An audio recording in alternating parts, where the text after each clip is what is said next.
O brasileiro nunca esteve tão endividado. E diante de números tão altos, mais de 77% das famílias estão com alguma dívida, os programas de renegociação vêm com uma saída para limpar o nome, ter o crédito novamente. Agora, como se preparar? Qual programa vale a pena? Eu converso agora com a planejadora financeira, Carol Cinti, que nos sugeriu esse tema. Achei ótimo. Obrigada, viu, Carol? Eu que agradeço. Então, a gente tem aí, tivemos uma queda muito tímida de julho para agosto no número de famílias que estão endividadas, ali de 78,5% para 77%. Isso significa que essa renegociação é importante, que vale a pena?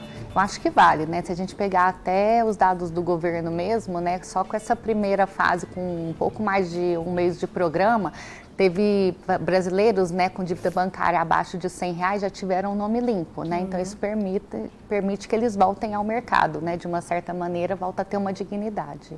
E aí é o que você disse, até no que você nos sugeriu. Tá bom, eu vou lá, limpo o meu nome, mas isso vai além, porque aí eu vou ganhar o crédito e eu posso me endividar de novo, não é?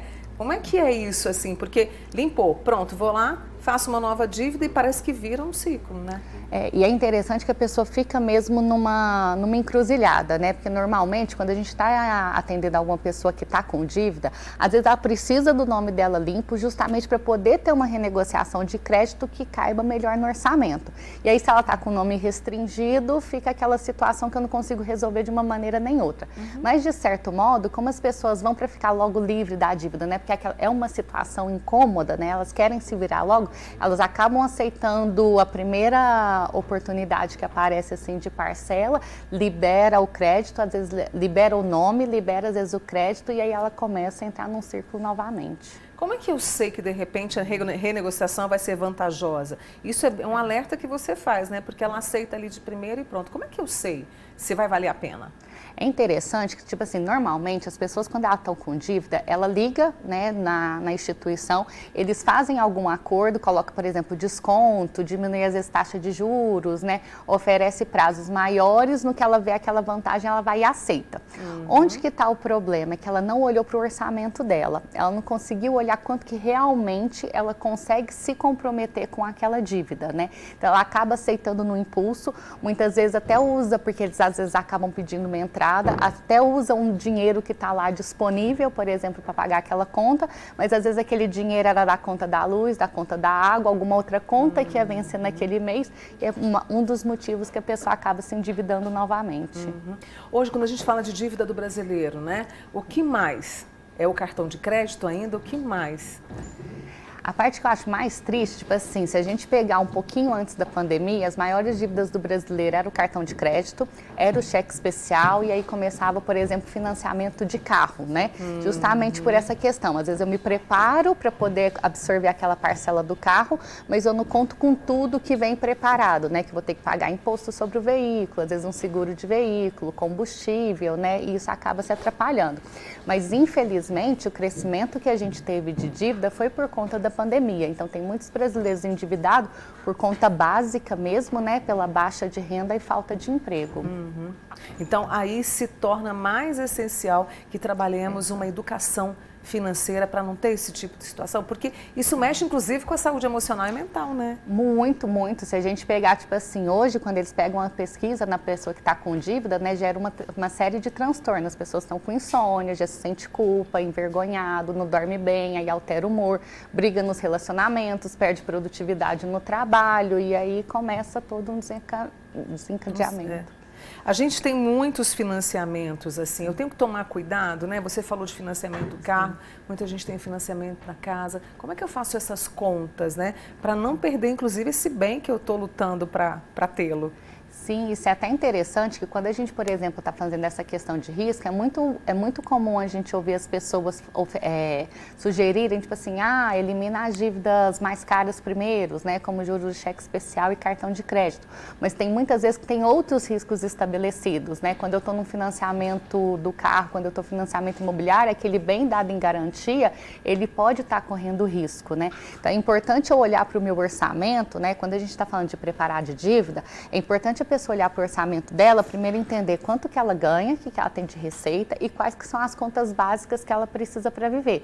O que ela precisa para moradia, alimentação, transporte, saúde. E nesse primeiro momento, eliminando a dívida.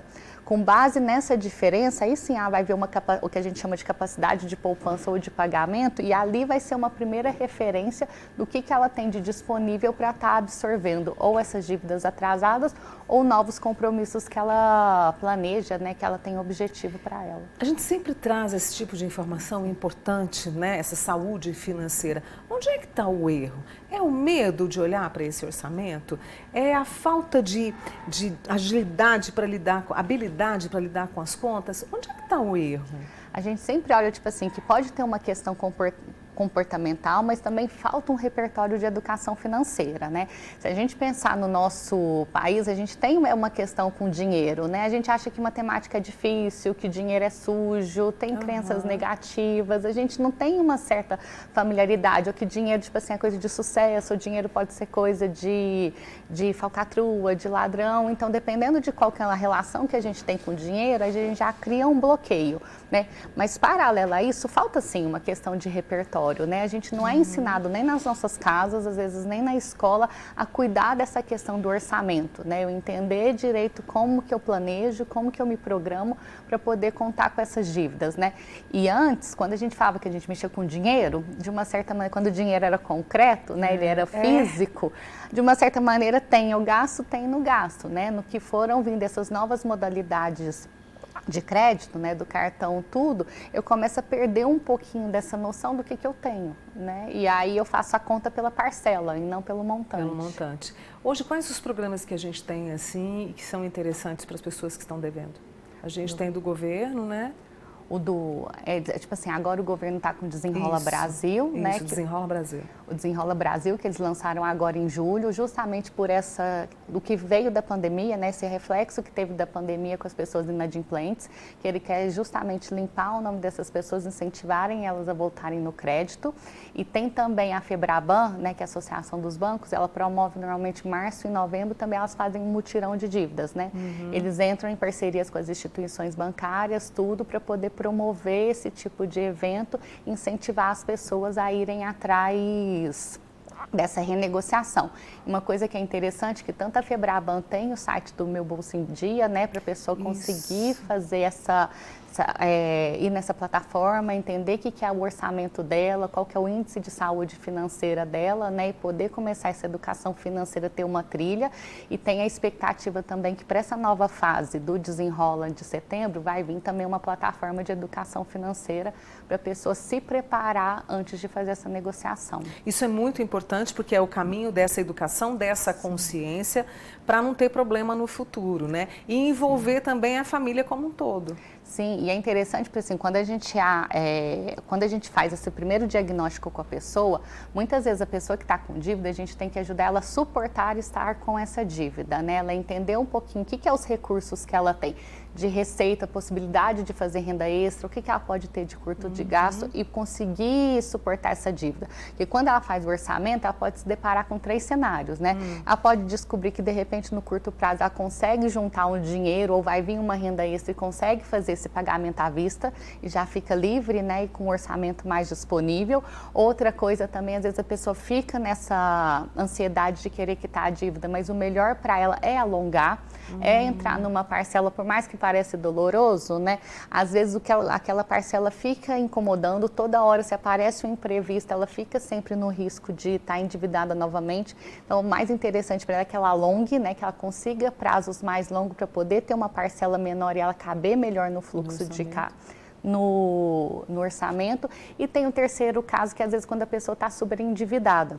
O superendividado é que depois que ele faz as contas, todo o orçamento dele, ele está nessa parte só das contas básicas, né? Ele é só suficiente para moradia, para alimentação, transporte. Então, às vezes, ele tem que tomar um outro caminho, né? Procurar, às vezes, PROCON, uma ajuda mais especializada para poder, com a lei do superendividamento, ter um tratamento diferenciado.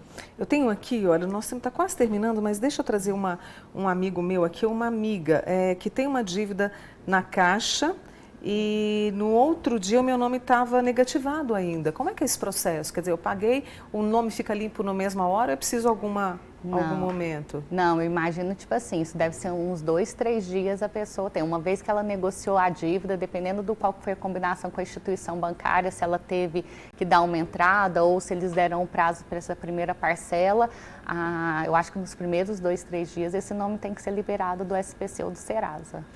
Nesse feriado, falando sobre dinheiro, de como a gente pode recorrer aos programas, como se preparar e principalmente sempre o que os nossos convidados que lidam ali com planejamento financeiro trazem para a gente. Olhar para esse dinheiro sem medo e envolver toda a família, né, Carol? Sim, então uma coisa que a gente gosta de falar, se eu tenho uma parcela na minha renda, né, que ela vai para a dívida é temporária. Uma hora aquela dívida vai sair, aquele dinheiro vai liberar e eu posso me tornar um investidor, um poupador e fazer outros objetivos e outros sonhos. Carol, muito obrigada. Eu que agradeço. Volte sempre aqui amanhã total.